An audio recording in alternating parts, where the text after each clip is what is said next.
Bonjour, c'est Vincent. Aujourd'hui, aujourd'hui c'est le dernier épisode de l'année. On va fêter ça. Non, en fait, on va rien fêter du tout parce que je saurais même pas trop comment faire. Non, je vais pas non plus vous faire la rétrospective, mais aujourd'hui j'avais envie de vous parler peut-être du sujet de l'année pour moi, de la chose qui m'a peut-être le plus marqué. Et ce sujet, il peut être résumé en un mot. Le mot, c'est écouter. Alors vous me direz, ouais, c'est malin, il est en train de causer puis il nous parle d'écouter. Peut-être. Vous avez peut-être raison. Mais en fait, l'écoute, pour moi, c'est quelque chose de récent, que je découvre. Pour ceux qui me connaissent depuis longtemps, j'ai toujours eu beaucoup le crachoir, j'ai toujours beaucoup parlé, discuté, dit des conneries, etc.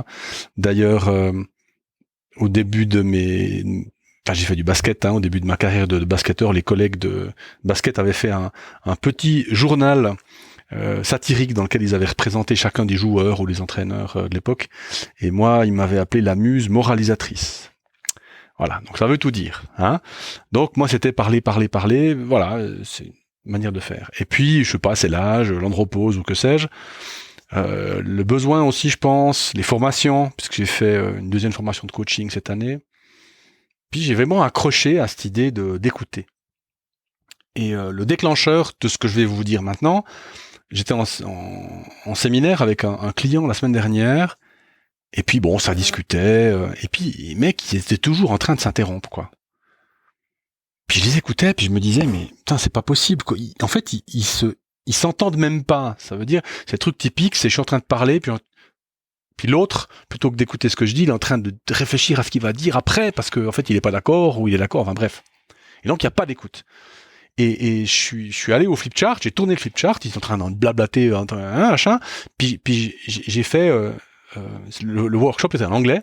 Puis j'ai écrit listen, écoutez, L-I-S-T-E-N. Puis il y avait un L, j'ai fait un L majuscule. Puis je me dis mais en fait, je peux pas juste leur dire ça, c'est débile, ils vont dire bah ouais, bien sûr que j'écoute. Et puis je me suis dit il faut ajouter quelque chose à ce listen, à ce écoute. Qu'est-ce que je peux ajouter pour leur faire comprendre? Faut qu'ils arrêtent de discuter, quoi, puis de causer, quoi.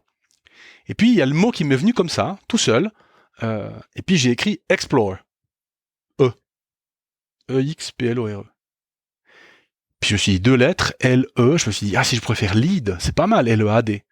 Après j'ai mis A, assess. Et puis j'avais mis D, decide. Maintenant j'ai changé, je vais mettre D, do. Donc listen, explore, assess, do.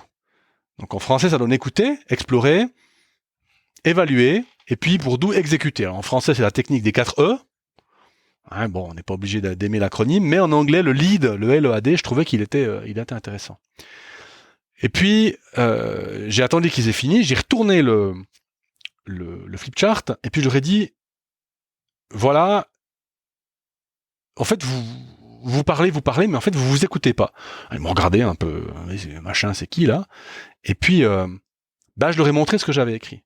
Et puis, j'ai quand même vu 2-3 lumières s'allumer. Et surtout avec le verbe explore. En fait, c'est vraiment le pivot du machin. Je pense que les gens n'avaient pas cette idée-là quand ils écoutent quelqu'un. Alors depuis, j'ai réfléchi un petit peu, j'ai mis un peu de gras autour des os, et donc c'est ce que je vais vous donner maintenant. C'est vraiment le résultat de ma réflexion. J'ai pas vu ça dans un bouquin, etc. Je me dis c'est peut-être quelque chose qui peut vous aider à faire comme moi entre guillemets. C'est pas que je suis exemplaire, mais pour des gens qui causent beaucoup tout le temps, qui finissent les phrases à la place des gens, qui interrompent souvent les autres. Passez en mode lead, et puis peut-être que ça peut vous aider. Et moi, je vous dirai à la fin comment est-ce que ça m'a aidé. Alors, lead, L-E-A-D, L, listen. Pour moi, la clé, c'est je suis complètement absorbé par l'autre. Je suis focalisé sur l'autre. J'ai toute mon énergie là. Je regarde la personne comme si j'allais la bouffer avec les yeux, quoi. Je suis attentif à tout. En fait, j'existe presque plus. Je suis complètement absorbé par la personne. Ça, c'est un peu l'état d'esprit. Et puis ce que je me dis, alors c'est pas toujours facile, c'est l'autre est un génie. Alors quand je dis ça en formation, les gens tout de suite ils disent ouais mais bon, mon collègue il n'est pas un génie. En fait si, l'autre est un génie. C'est indépendant du niveau d'études, du niveau socio-économique, prenez n'importe quel critère. Vous vous dites l'autre il a un truc à me dire. L'autre il a quelque chose que moi j'ai pas. Faut que j'aille chercher. Alors ouais des fois faut chercher longtemps. Je suis d'accord avec vous. Mais il y a un truc. Donc, je suis focalisé sur l'autre et l'autre est un génie. Bon, ça c'est la première étape. Là, on se met en condition. Après, l'autre va nous parler, nous dire des choses. Et là, le explore, pour moi, c'est 2 questions principales. C'est, en fait, il est en train de me dire quoi? Qu'est-ce qu'il me dit? Et souvent, les gens auront tendance à vous donner des mots, à vous dire des mots, mais à vous signaler tout un tas d'autres choses avec leur manière de dire, avec leur langage corporel et tout. Alors, je vais pas faire de traduction. Oui, quand il bouge le sourcil gauche de telle manière, ça veut dire qu'il a dans son enfance été battu par son père. Non, ça m'intéresse pas.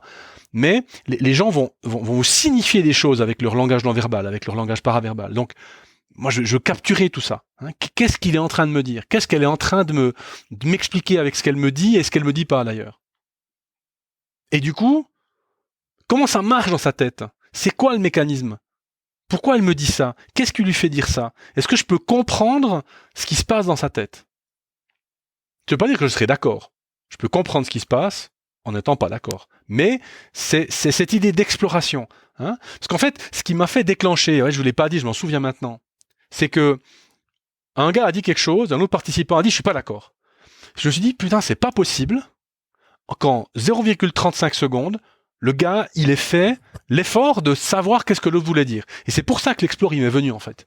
C'est pour ça que le E, explore, il m'est venu. Je me suis dit, il faut que je lui dise, attends, explore ce que l'autre il dit. Peut-être que comme il l'a dit, c'était faux, entre guillemets, c'était pas pertinent, ou peut-être que c'était pas correct, ou mais peut-être qu'il voulait dire un truc qui était vachement intelligent, quoi.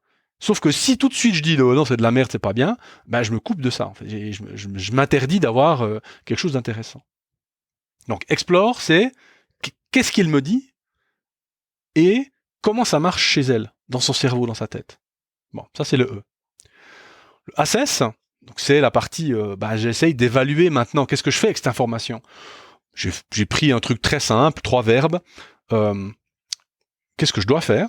Qu'est-ce que je peux faire? Puis qu'est-ce que je veux faire? Hein, qu'est-ce que je dois faire? C'est l'aspect valeur ou l'aspect vertu, comportement.